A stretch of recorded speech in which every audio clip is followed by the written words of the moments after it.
ఒకసారి తమిళనాడు వెళ్ళడం, తమిళనాడులో ట్రెండ్స్ ఎట్లా ఉన్నాయనేది మా రిపోర్టర్ సదా లైవ్లో ఉన్నారు. సదా, ఏం జరుగుతుంది తమిళనాడులో? ట్రెండ్స్ డిఎంకే ఎక్కువగా ఎడ్జినట్టున్నాయి. 31 స్థానాల్లో పైచీలకు పోస్టల్ బ్యాలెట్లలో ఆధిక్యత కనబడుతున్నట్టు తెలుస్తుంది. టీవీకే విజయ్ కేవలం 8 స్థానాల్లో మాత్రమే ఆధిక్యతను కనబడుతున్నట్టు ట్రెండ్స్ వస్తున్నాయి. ఏంది ట్రెండ్స్ మీద మీకున్న అప్డేట్ ఏంటి? ఎస్ వెంకట్, ఇప్పటి వరకు వస్తున్నటువంటి అప్డేట్స్ ప్రకారం తమిళనాడులో అధికార డిఎంకే లీడ్లో ఉంది. అది 31+ సీట్స్లో వాళ్ళైతే పోస్టల్ బ్యాలెట్స్లో ముందున్నారు. ఆ తర్వాత టీవీకే, విజయ్కి సంబంధించిన పార్టీ టీవీకే 8 స్థానాల్లో ముందుంది. ఆ తర్వాత ఏఐడిఎంకే యాజ్ ఆఫ్ నౌ ఇప్పటివరకు అయితే AIADMK 3rd place, 3 seats leading తోటి 3rd ప్లేస్లో ఉంది. సో యాక్చువల్గా మనం ఎప్పుడు చూసినా అసలు ఎక్కడ ఎలక్షన్స్ జరిగినా ఈ పోస్టల్ బ్యాలెట్స్ అనేటివి ప్రభుత్వానికి చాలా వరకు వ్యతిరేకంగా ఉంటాయి. ఎందుకంటే ఎక్కువగా పోస్టల్ బ్యాలెట్స్ ఎవరైతే గవర్నమెంట్ అఫీషియల్స్ కానీ, అంటే పోలీసులు కానీ, ఈ ఎలక్షన్ ప్రాసెస్లో పార్టిసిపేట్ చేసేటువంటి అధికారులు కానీ వాళ్ళు పోస్టల్ బ్యాలెట్స్ వేస్తారు. సో దాంట్లో ఎప్పుడు చూసినా అధికార పార్టీకి వ్యతిరేకంగా వస్తాయి. కానీ ఈసారి మాత్రం ఇప్పుడు మాత్రం డిఎంకేకి ఎక్కువగా వచ్చాయి. సో దీనిలో మనం ఇంకొకటి ఆలోచించాల్సింది ఉంది. ఎందుకంటే గతంలో ఈ పోస్టల్ బ్యాలెట్స్ వేసేవారు కేవలం ఇటు అధికారులు, పోలీసులు వీళ్ళే ఎలక్షన్ డ్యూటీలో ఉండేవాళ్ళే. కానీ ఈసారి మాత్రం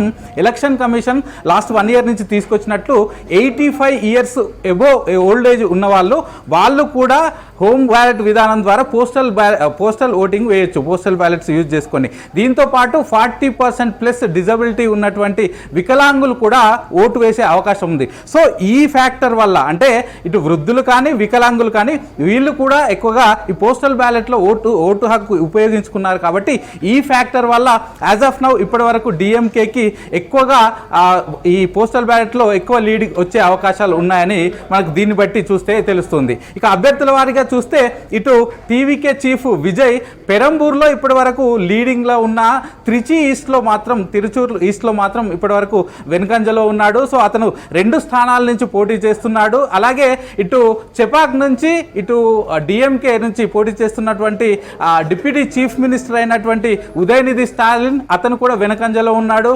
అలాగే డిఎంకే చీఫ్, అటు చీఫ్ మినిస్టర్ అతను మాత్రం ముందంజలో ఉన్నాడు. ఇంకా ప్రస్తుతానికైతే ఫలితాలు కొనసాగుతూ ఉన్నాయి.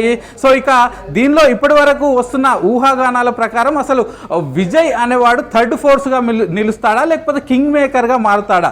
ఇదే ఇప్పటి వరకు తమిళనాడులో దీనిపైన ఎక్కువగా చర్చ కొనసాగుతుంది.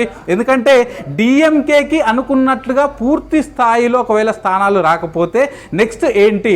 ఇప్పుడు విజయ్ అనేవాడికి ఎన్ని సీట్లు వస్తాయి? అతను 3rd ఫోర్స్గా ఉంటాడా, లేకపోతే కింగ్ మేకర్గా ఉంటాడా అనేది మాత్రం ప్రస్తుతానికి చాలా వరకు చర్చ జరుగుతుంది. ఎందుకంటే ఎగ్జిట్ పోల్స్ వచ్చిన తర్వాత విజయ్కి ఒక్క యాక్సిస్ మై ఇండియా పూర్తి స్థాయిలో ఎక్కువ స్థానాలు 120 మిగతా మాత్రం ఒక్కొక్కరు